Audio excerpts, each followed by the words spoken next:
be honest about it, it's been basically a year since I was last here. And the bottom line is, I'd pretty well given up on this project.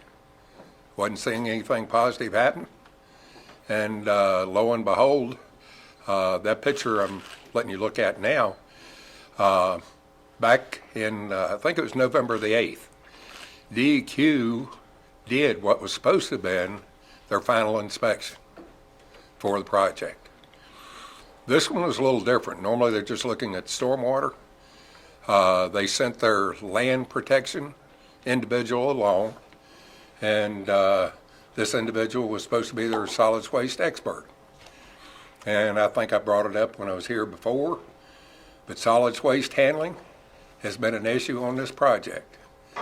The only reason I'm sharing that picture with you is her main conclusion was, gave everybody a clean bill of health, okay?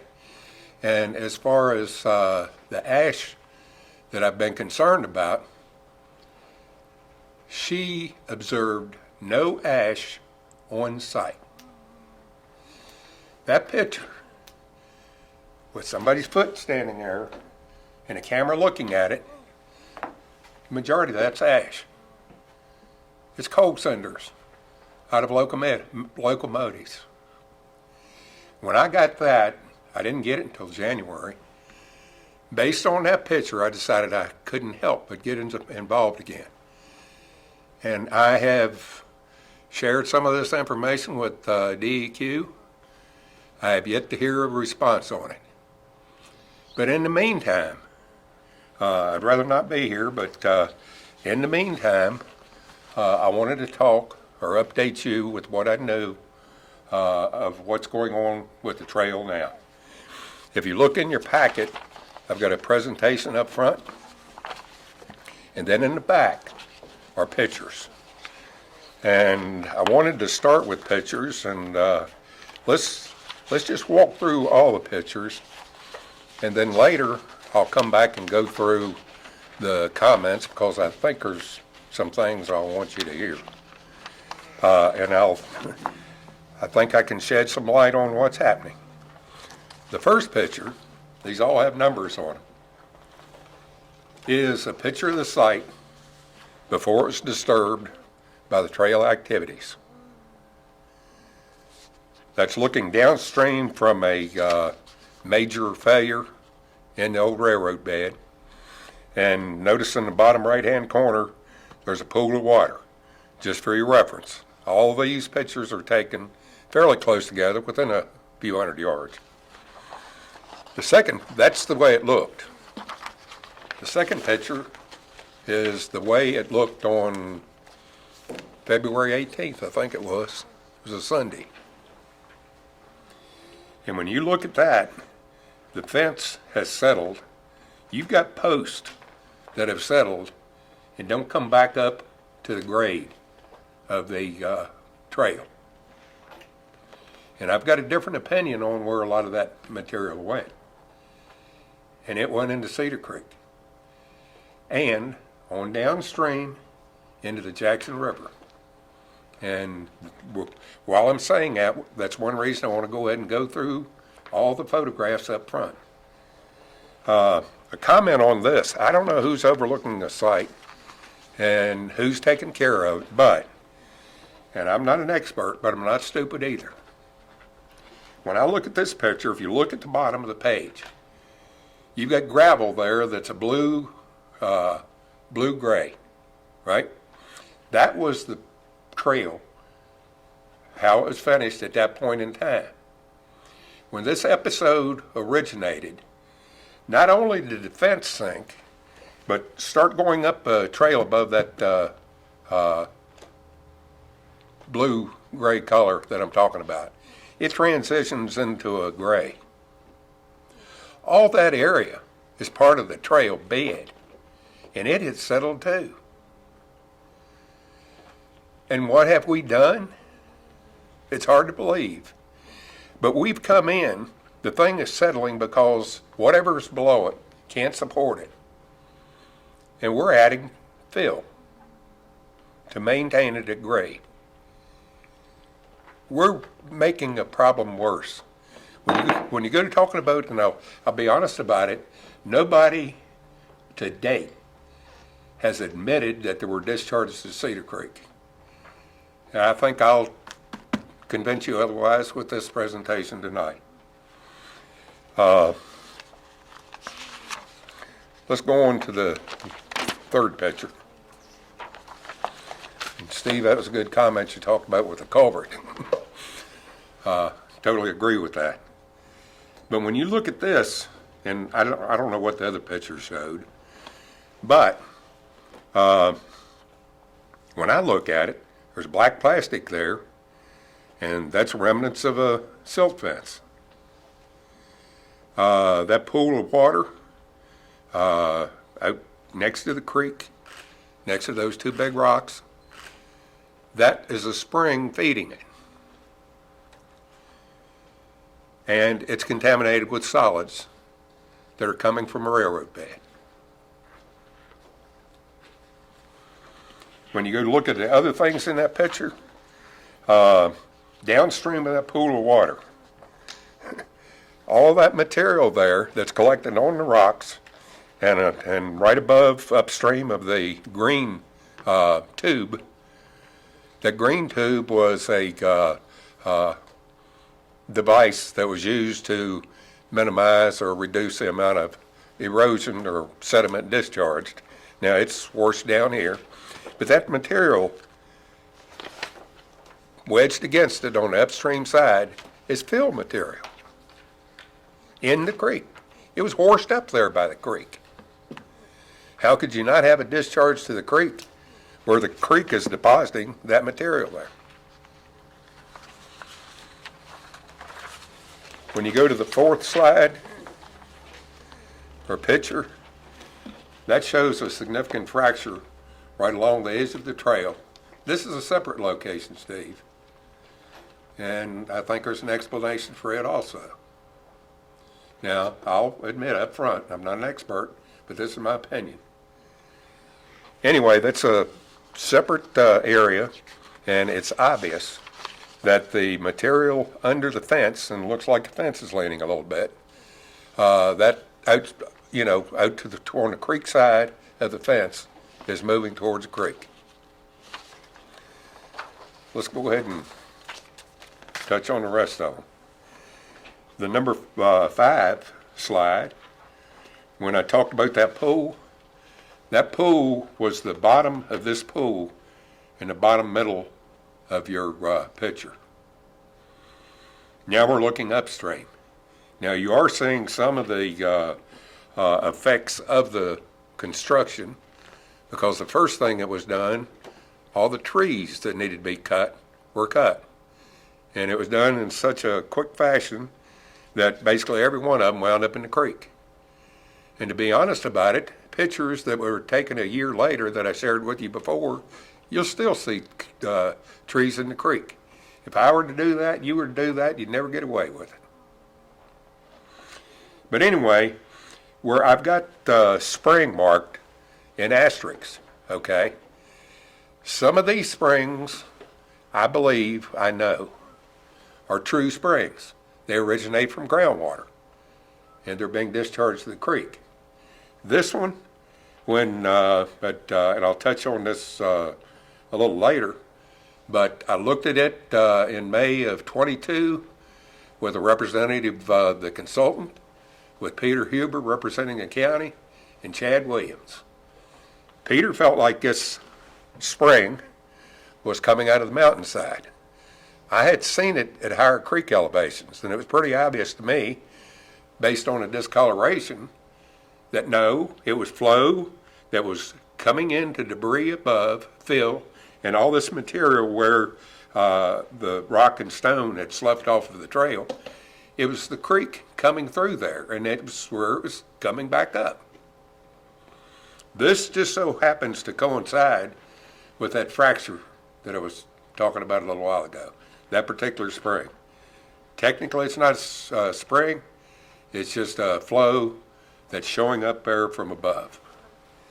Now in the top, middle top of this picture, there's another spring showed. showed. I did not put it in asterisks because that one, and we'll look at it again here in a little while, that is a true spring. It's originating from groundwater.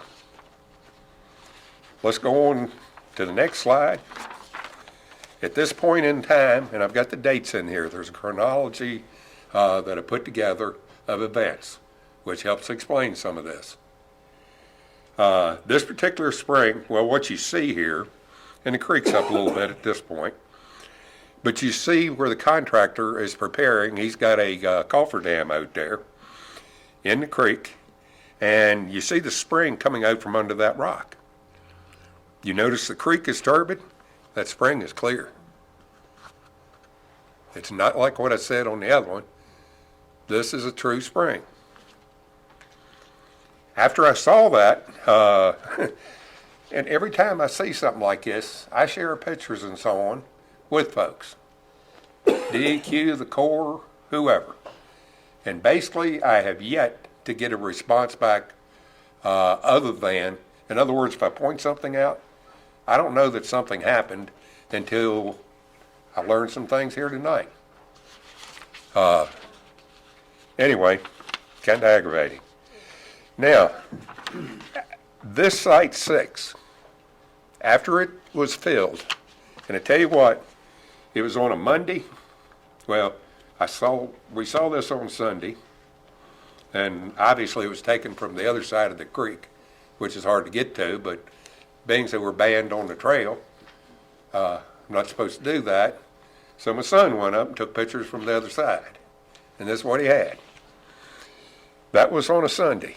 On Monday, I shared pictures of this with DEQ and the Corps.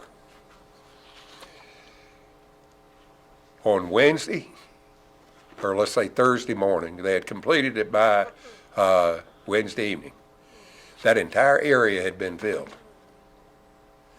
And with the mass that was brought in there and a one-way traffic, I don't know how they moved that much mass, but I guarantee you they didn't compact it very well. All right, let's go on to the next slide. This is the same area. So this would be 7? Yeah, 7.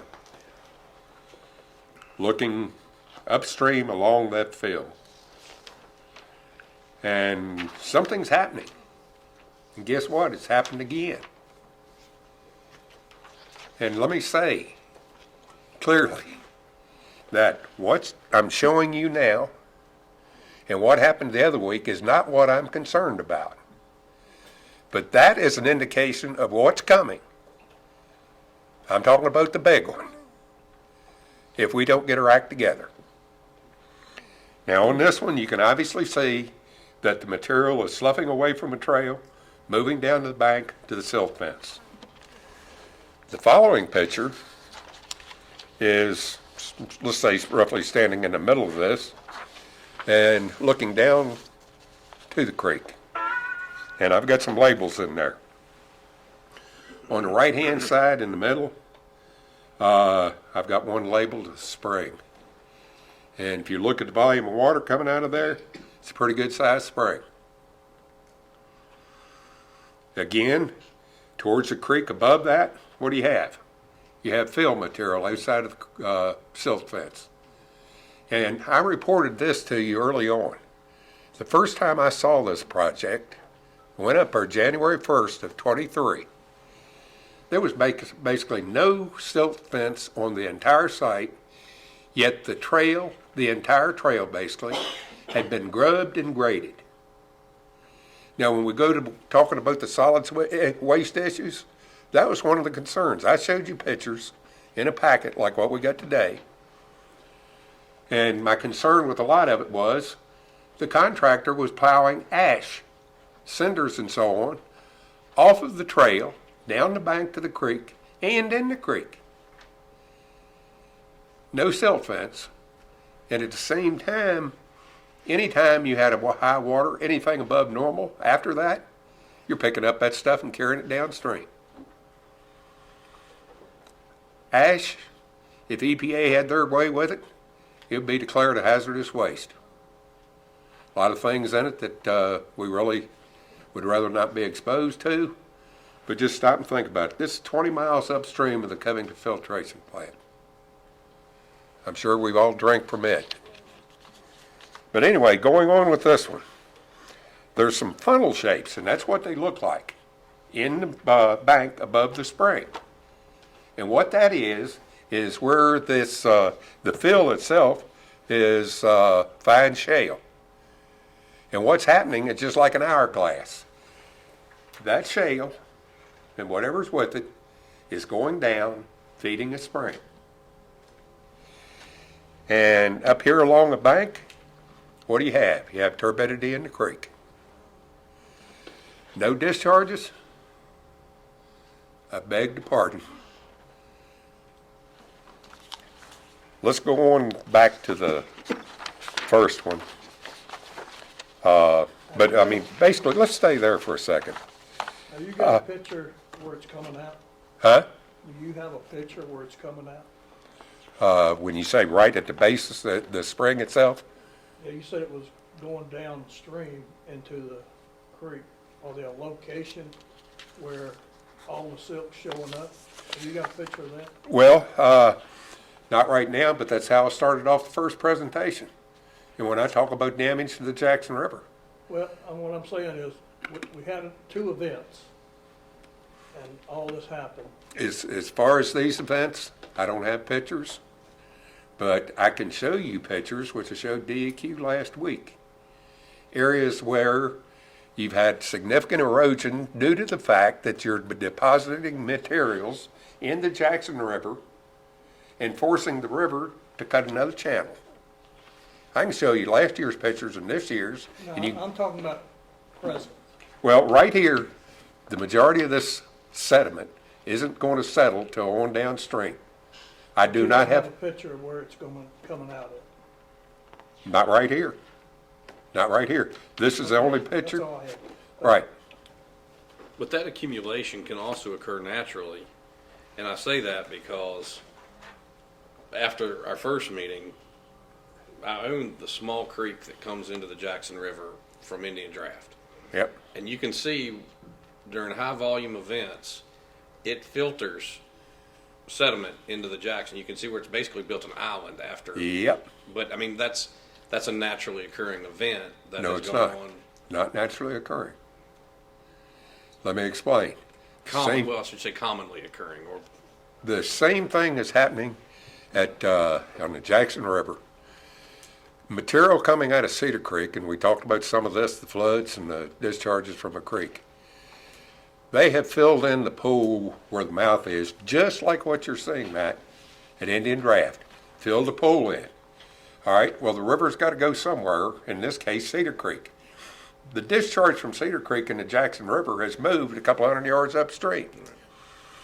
And from that point, all the way to where the trail comes in along the river, every pool, it used to be pool and riffles, every pool has been filled in. I mean, it's gradually accumulating. And when I say it's not natural, what is happening? Stop and think about it.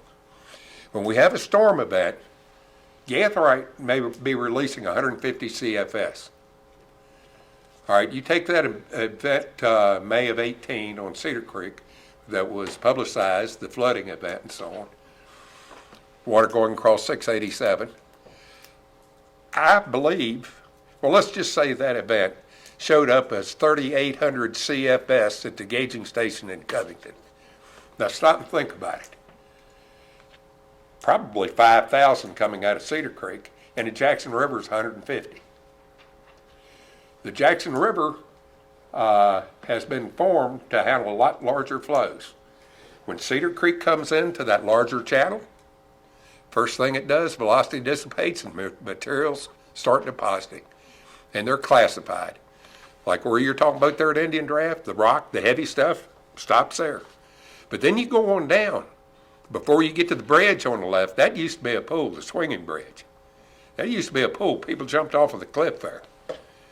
You won't now. what do you think? I mean, you don't have the natural cleansing of the riverbed now because of the dam either. I mean, you don't have it almost naturally cleanses itself every, with flooding events. Now you've got a lower flow because it's restricted. So to some extent, you don't have the wash, which allows it to pool. Well, you're right. But let's carry that a little further. You used to have flows, okay, of 30,000 plus CFS. Right. And now you don't, it's rare that you see over 4,000. So you don't have enough velocity to cleanse the riverbed once this material's deposited. Which It's is there forever. accumulation. And when we go to talk about this material up here, it may look like silt, but it'll settle before it gets to Covington. It just got to find a pool that's adequate, velocity low enough where it'll settle. And the worst thing about this sediment and so on is the impacts it has on your trout fisheries. One of the biggest impacts as far as trout reproduction is silting over of spawning grounds. The majority of this, while we're talking about that, the majority of this project was done with no holding back any of the construction activities and recognizing, everybody recognized the bat protection habitat, but we ignore the trout protection time limits. Wouldn't they be considered by the DEQ permitting? Wouldn't that be considered under the DEQ permitting? No. The only permit Alleghany County got as far as from DEQ was a stormwater permit. And with that, they limit the stormwater discharges. And that's by, just the BMPs, the best management practices. Now, what you really needed from the DEQ was a permit, a discharge permit, a Virginia Water Protection permit. But they wouldn't issue one of those to discharge cinders and coal ash or creosote fragments of wood. I mean, that's the big things we need to be concerned about what was discharged. The core, let's touch a couple of things here as far as the presentation. What I've said in the past is if all goes well, and I had in the past said as planned, okay? This material that we're putting in along the creek and protecting with fabrics, if all goes as planned, may stay in place for up to 75 years. That is, if it doesn't get swept downstream with the first significant flood. And while we're talking about floods, I talked about some of this before. Nobody seemed to be concerned about floods. We have not had a high water event, anything significant. When you go to talking about, and that's something I learned, apparently the bulk of this occurred in January. I was assuming it occurred in February, which bothers me. I mean, when you go back to that slide and it had come, it settled or whatever you want to call it. In my opinion, it was discharged to the creek and a lot of it wound up in the Jackson River. And I think some of when you go to looking at that picture with the vortexes in the bank or the funnels and so on, that shows where that material is leaving sight. Now, every time when you have something like that, when the creek does get up, all right, that didn't happen right off. When that fill was put in there, it stayed for a while. But when the creek got up a couple of feet, what you have is you're putting back pressure on the spring. And you're backing that head up into this fill. Now you're in contact with the fill and you're washing it out. This event that we're looking at right now probably stayed in place for a significant amount of time after it was put in place. But once the creek comes up, put the head on the spring, you've got a stream flowing through fill. Now, I can't see where this material went as far as bulging out the structure, but there does appear to be a bubble. It can't account for all this material on the face, which bothers me also. But let me share a couple of things with you. Go to page 2. I did do a Freedom of Information Act request, and that helped explain a lot of the things that I saw back in January of last year. And one of the questions I left you with the last presentation, or the presentation then, was who the heck is inspecting the site? Well, as it turns out, nobody was. DEQ thought that Alleghany County was. DEQ had turned over the soil and erosion control program to the county. As it turns out, based on the information I got, was there was only 2 parties in Alleghany County that knew what's going on. One was your administrator and the other was the recreation director. The people that are responsible for the monitoring inspections and so on didn't find out for at least 2 months after the fact. Going on, a couple other things out of the Freedom of Information Act. This is on page 2. No discharges. I think this supports what I'm saying. On March 1st, 23, it's an email to others. The Harrisonburg director stated, the primary issue related to the project and complaints received is potential impacts on trout habitat. Given that DEQ has provided 401 certification for the Corps of Engineers Nationwide Permit 13 for the work on the site, DEQ now has limited ability to address the concerns. Well, we've seen that. Going on, the next one, Dana Heston with the Corps on February 23rd in an email to Amy Martin with the Department of Wildlife Resources stated, I do understand your concern. This application came in as an after-the-fact permit, and the impacts were already done. Basically, the Corps didn't respond to anything after that. The damage was done. My major concern has been this filling of using earth and fill to replace a railroad bed cut into the mountainside by floodwaters.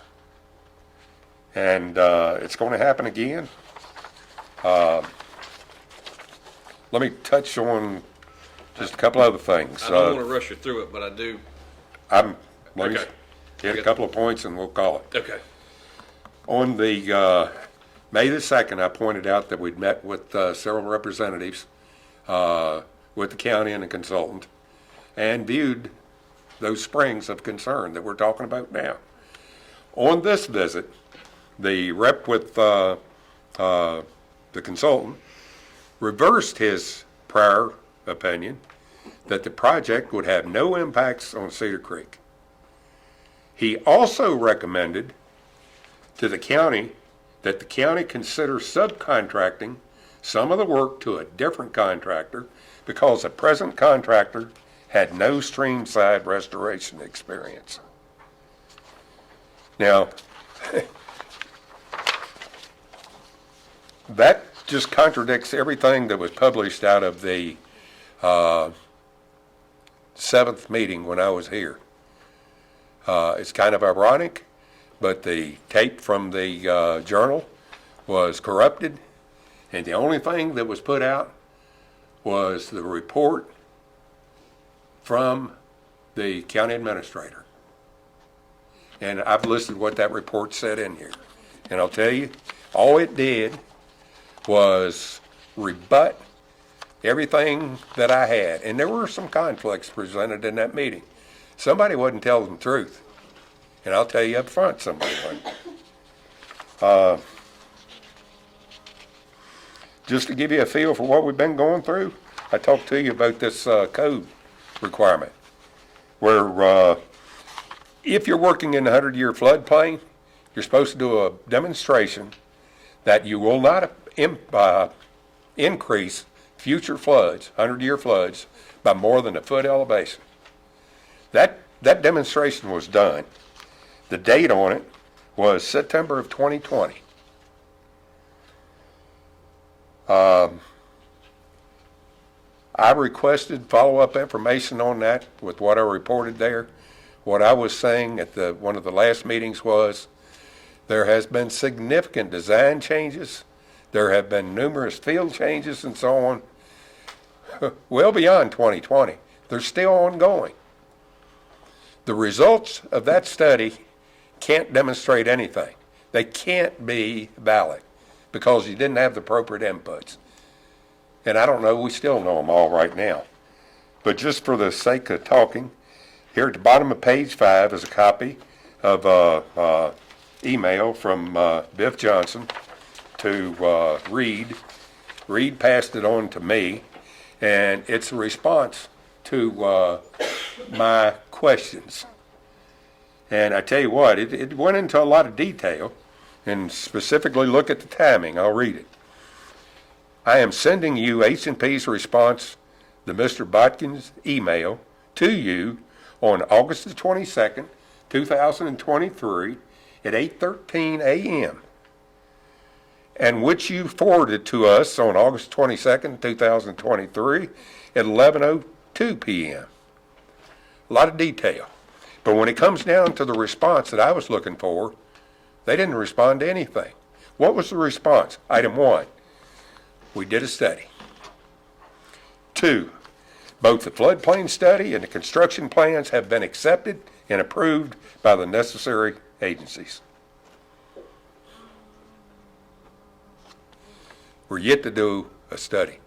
Now, I can't say that you couldn't comply with it, but until you do a study with valid inputs, you can't get valid outputs. Just a few more comments, Matt. Okay. In other words, the study was done, it was accepted and approved, and the validity of the results is irrelevant. I include that email as an indication of the lack of respect that I've received as well as the lack of cooperation. I should not be surprised. After meeting with Mr. Williams for the second time, informing him of permitting issues, he respectfully disagreed and told me that the county will be initiating the project within a week or two. The only meeting that I had with Mr. Walters, which took me 6 weeks to set up, but anyway, when we met, Mr. Walters made it real plain up front that he did not care at all about any of the concerns that I had associated with the trail. So that's the attitude we've carried through it. Let's just full steam ahead. And anyway, I hope this report will validate some of what I've said in the past. I've spent 2 years losing sleep over this thing. I've yet to be told, and you guys are welcome to tell me. I've talked to DEQ, the Corps, consultants and so on, and nobody has told me that I'm not raising valid concerns. I've been slandered, barred from the trail and so on. It's been a difficult journey. All I can hope is that you guys will take these concerns seriously. And with that, I'll end by saying that Doodlebug would be proud. Between the county, its contractor, and the consultant, you're keeping his legacy alive. Appreciate the time and sorry for carrying it on so far. Thank you, sir.